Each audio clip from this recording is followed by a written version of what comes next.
എന്താ വിശേഷം? അപ്പ അറിഞ്ഞില്ലേ? എവിടെ വരെയാണ് ഞാൻ സംസാരിച്ചത്? ഞാൻ പറഞ്ഞ ഏത് ഭാഗം വരെ കേട്ടു എന്ന് എനിക്കറിയില്ല. ഇപ്പോൾ കേൾക്കാമോ സജീഷ്? ആദ്യം പറയൂ ശ്രീ സജീഷ്, താങ്കൾക്ക് കേൾക്കാമോ? ഉത്തരം കൂടെ എനിക്കിപ്പോ കേൾക്കാം. കേൾക്കുന്നില്ലാത്തത് കൊണ്ടാണ് ഇടപെട്ടത്. എന്താണ് അതിന്റെ ഉദ്ദേശം? അത് ശരിയാക്കാനാണ് ഇടപെട്ടത്. താങ്കൾക്ക് കേൾക്കുന്നേ ഉണ്ടായിരുന്നില്ല. ഇപ്പോൾ കേൾക്കാം. ഓക്കെ, താങ്കളോട് ചോദിച്ച ചോദ്യം മുങ്ങണം. ഇതൊക്കെ ഇങ്ങോട്ട് ഓടിക്കയറുന്ന ആലോചിക്കണമായിരുന്നു. താങ്കൾ മാത്യു കുഴൽനാടന്റെ കാര്യം പറയുന്നിടം വരെയാണ്. കട്ട് ചെയ്ത് കളഞ്ഞതല്ല ശ്രീ സജീഷ്, ഇങ്ങനെയൊന്നും ആരോപിക്കാതെ. താങ്കൾ അങ്ങോട്ട് ചോദിക്കുന്ന ഒരു ചോദ്യം കേൾക്കുന്നുണ്ടായിരുന്നില്ല. ഈ മനുഷ്യനോട് എത്ര പറഞ്ഞാലും മനസ്സിലാവില്ലേ? സാങ്കേതിക പ്രശ്നം ശരിയാക്കാൻ വേണ്ടിയാണ് താങ്കളിലേക്ക് വന്നത്. അത് സ്ഥിരമാണ്. പക്ഷെ ആർക്കാണ് കേൾക്കാത്തത്? ഇയർപീസിന്റെ കുഴപ്പമാണോ അതങ്ങ് കൈ വെച്ചിരുന്നാ മതി. ഈ കേപ്പിയുടെ തനി കൊണ്ടു കരഞ്ഞുട കേട്ടോ. അതോ സാങ്കേതിക പ്രശ്നമാണോ എന്ന് എനിക്ക് സംസാരിച്ചുകൊണ്ടിരിക്കുമ്പോ ലോകത്ത് പല കള്ളുടിയന്മാരെയും കണ്ടിട്ടുണ്ട്, പക്ഷെ ഇതുപോലെ ഒരുത്തിന് ആദ്യമായിട്ടാണ് കാണുന്നത്. രാത്രി മനുഷ്യനെ കിടന്ന് ഉറങ്ങാനും സമ്മതിക്കത്തില്ല. അന്താരാഷ്ട്ര കൂടാരന്റെ ഭാഗമായിട്ട് സ്ഥിരമായിട്ട് നമ്മള് കോളങ്ങ് കട്ടായി പോകും. മനസ്സിലാക്കി കളഞ്ഞല്ല. പിന്നെ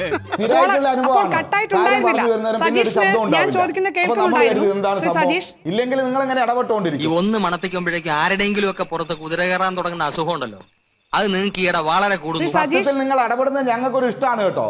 നിങ്ങൾ അവിടെ ഉണ്ട് എന്ന് നമുക്ക് മനസ്സിലാകും.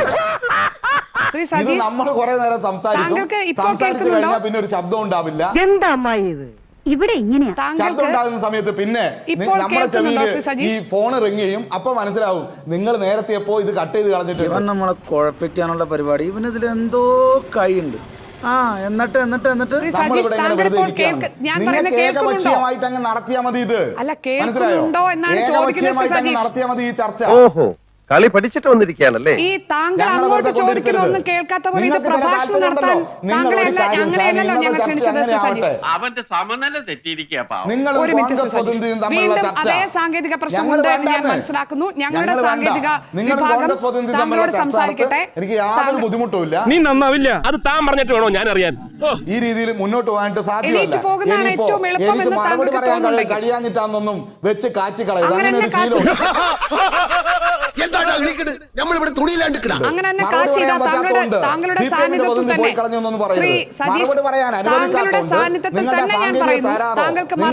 നടക്കുന്ന ചില കുൽസിത പ്രവർത്തനങ്ങളുണ്ട്. ഇപ്പോൾ താങ്കൾ എണീറ്റ് പോകാൻ ശ്രമിക്കുന്നത് ഞാൻ ആരോപിക്കുന്നു. കാരണം ഇപ്പോൾ താങ്കൾക്ക് കേൾക്കുന്നുണ്ട്. ഞാൻ ചോദിക്കുന്ന ഒരു ചോദ്യത്തിനും താങ്കൾ മറുപടി പറയുന്നില്ല. ആൾക്ക് തീരെ വിദ്യാഭ്യാസം വിവരമൊന്നും ഇല്ലേ?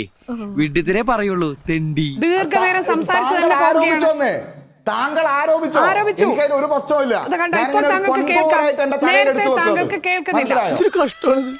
ഞാൻ കടിച്ചു പിടിച്ച് ക്ഷമിച്ച് ജീവിക്കണം. താങ്കൾക്ക് കേൾക്കുന്നില്ല. കുറെ ദിവസമായി ഇത് തുടങ്ങിയിട്ട്. ശ്രീ സജീഷ്, സന്തോഷായി, നല്ല സന്തോഷം. മനോരമയിൽ എല്ലാ CPM പ്രതിനിധികളും വന്ന് ചർച്ചയ്ക്ക് വന്ന് പോകുന്നതാണല്ലോ ശ്രീ സജീഷ്.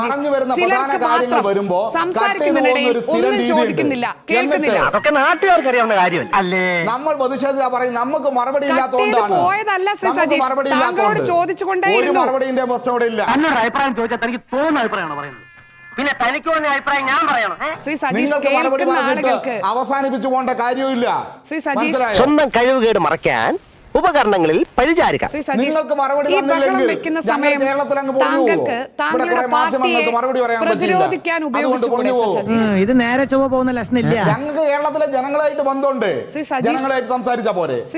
നിങ്ങൾ ഈ സാങ്കേതിക വിദ്യയും മറ്റും വെച്ച് ഇതിന് മരുന്നില്ല. ഞങ്ങളെ സംസാരിക്കാൻ അനുവദിക്കാതിരിക്കുകയും തടസ്സപ്പെടുത്തുകയും നിരന്തരം ചെയ്തിട്ട് പിന്നെ പറയാണ് മറുപടി പറയാൻ പറ്റാത്തതുകൊണ്ട് പോയി കളഞ്ഞു പറഞ്ഞു. പോടോ വെറുതെ ആളെ ഇപ്പോൾ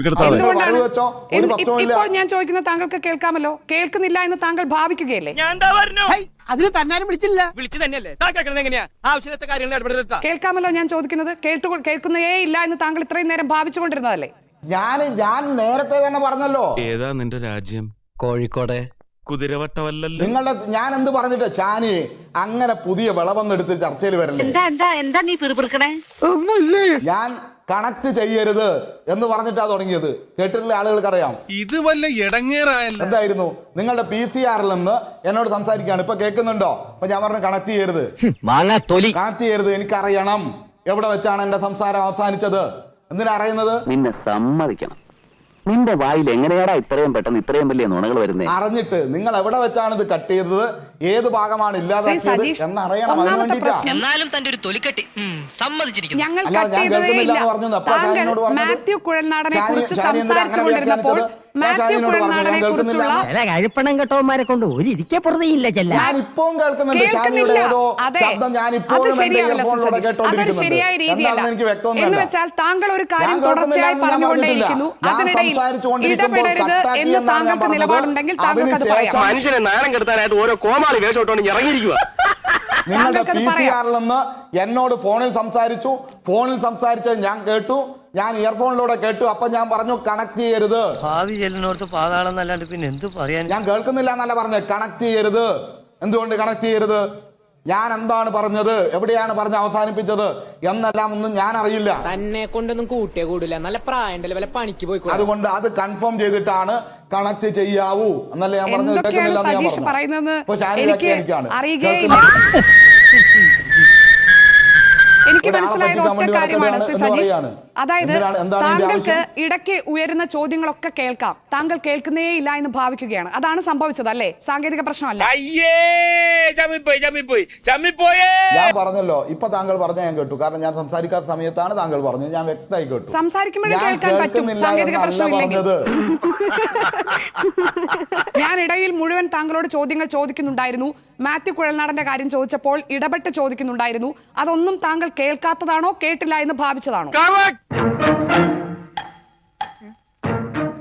രണ്ട് കാര്യങ്ങളാണ്. ഒന്ന്, ഞാൻ നേരത്തെ പറഞ്ഞത് താങ്കൾ ഞാൻ സംസാരിക്കുമ്പോൾ നിരന്തരം ഇടപെട്ടുകൊണ്ടിരിക്കുന്നത് ഞാൻ ഇയർഫോണിൽ വ്യക്തമായും വ്യക്തമല്ലാതെയും കേട്ടുകൊണ്ടിരിക്കും. അത് ശരി. ചില കാര്യങ്ങൾ വ്യക്തമായി പരസ്പരം സംസാരിക്കാതിരിക്കാത്ത സമയത്ത് പറയുന്ന കാര്യങ്ങൾ ഞാൻ വ്യക്തമായി കേൾക്കുന്നുണ്ട്. രണ്ടാണ്, ഞാൻ നീ ഒന്നും പണയണ്ട. ഒരു വ്യക്തത കുറവുമില്ലാതെ താങ്കൾ സംസാരിക്കുമ്പോൾ ഞാൻ സംസാരിക്കുന്നതും ഞാൻ സംസാരിക്കുമ്പോൾ താങ്കൾ ഇടപെടുന്നതും നമുക്ക് പരസ്പരം കേൾക്കാൻ കഴിയും. ആരോപണം ഉന്നയിച്ച് ഞാനെന്തോ ഒരു മോശം ചെയ്യുകയാണെന്ന് വരുത്തി തീർക്കാനുള്ള ഒരു രീതിയാണ് താങ്കൾ അവലംബിക്കുന്നത്. അപ്പോൾ എന്താണ് പരിഹരിക്കേണ്ടത്? അത് ശ്രീ സജീഷ് പറയൂ.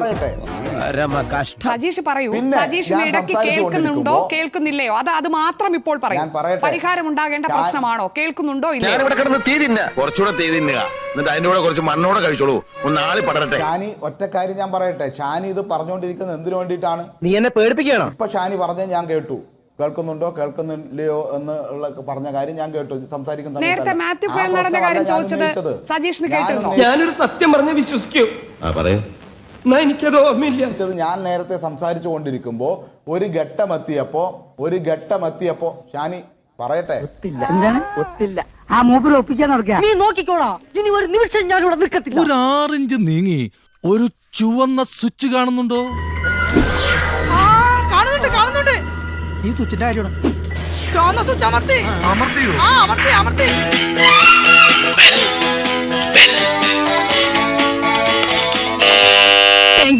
ഈ ഉപകാരം മറന്നാലും ഞാൻ മരിക്കില്ല. ഇതൊക്കെ എന്ത്? അപ്പോ നാളെ നേരത്തെ തന്നെ ഇങ്ങോട്ട് എത്തണം കേട്ടോ. ശരി.